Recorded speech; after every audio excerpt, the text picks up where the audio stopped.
Greetings.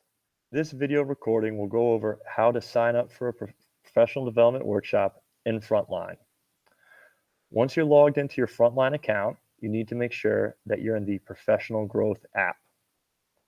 From the Professional Growth app, you're going to click here where it says Activity Catalogs. You're going to have two options to search for and register for a workshop. The first option we'll talk about is the District Catalog.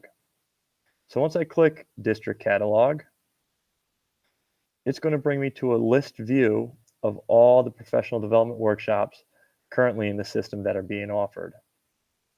Up top, I do have some search options to help filter the results that I'm seeing.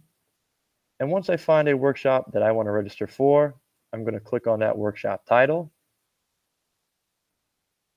and then click Sign Up Now. The other option from Activity Catalogs is to come down here and click on Calendar. This is going to provide you with a calendar view of all the professional development workshops currently being offered in Frontline. So you can click on a workshop once you found the one you want to register for, and then click Sign Up Now to reserve your spot.